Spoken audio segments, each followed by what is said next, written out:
Okay, here's where I film most of my videos that I do. Well, everything with a top-down perspective, right? And this is how I do it. I've got a camera cage attached to a janky old mic arm I paid $20 for from Amazon. It works, and it's really flexible, which is nice because I can get the different shots, move around really easy. Very convenient for that kind of thing. The downside is, every time I'm working on something here, and I bump the table, or like I'm working and like, moving stuff around, this tends to shake. It bobs around a little bit. It's not that sturdy, So I figured, why don't we try and fix that? So I got some new stuff here. Got a wall mount from Elgato, and the flex arm, large, from Elgato as well. I don't buy Elgato stuff very often. It tends to be a little pricey, but I've yet to buy something from them that I didn't really like. So it's one of those you pay for the quality kind of situations, it seems. Either way, let's get this thing open, and let's wall mount it.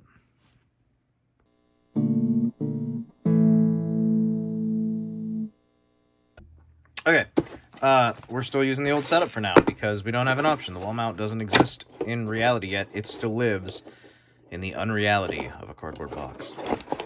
Looky there.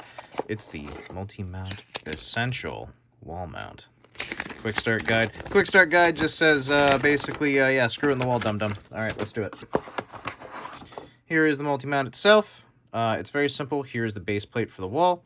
You just kind of screw it into the wall. Here's where you put your camera or a microphone, I suppose. Whatever you really want.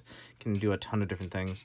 These nice little handles here, you just open them up real wide and you can pop the wall mount out to get it on the wall. And then you can also, we'll tighten this one up a little bit to get it back in place. You can open up the other side, which we'll need to do in a moment to use the extra arms. The flex arms, looky there, there's so many options. Ooh, instructions.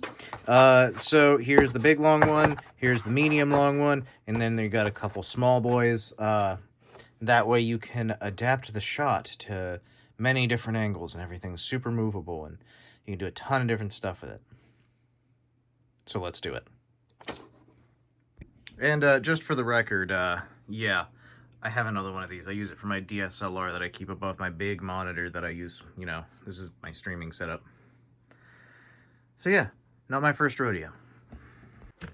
All right, out with the old. That's the first step.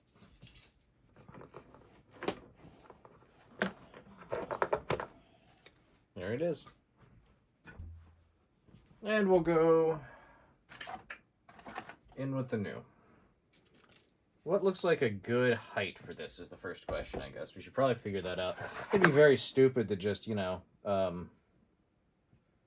just start screwing the thing into the wall and hoping for the best, right?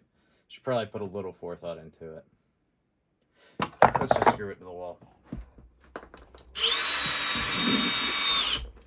That's a good spot. I like it.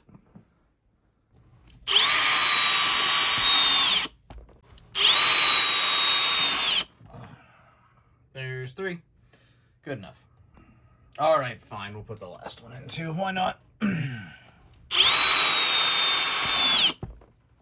There we go. Strong. Okay, now that that is on the wall, we are going to grab the longest tube that we have access to, and it's going to be the first one to go on here.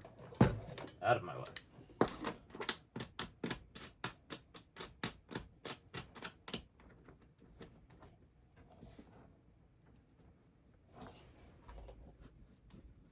There we go. Strong. All right, I've skipped ahead a little bit. This is the view, or as close to the original view that I like to use. Let me show you how I got there. Okay, I threw some of the arms on here and got them together, and it's an interesting setup. It's a little stiffer than the other way before. It's a little bit more difficult to change the way things are on the fly and like move the camera around, but it is a lot more stable when I'm just filming a single angle from above. So that is really nice. Now, if I bump the table, the camera does not wiggle, which is great. And we still get the wonderful top-down view. Look, I can even zoom out. And it wiggles a little bit. Don't get me wrong, if I change the view like that, and that's because I touched the camera. But it is a lot more stable overall. And that's exactly what I was aiming for. Surprise, mother...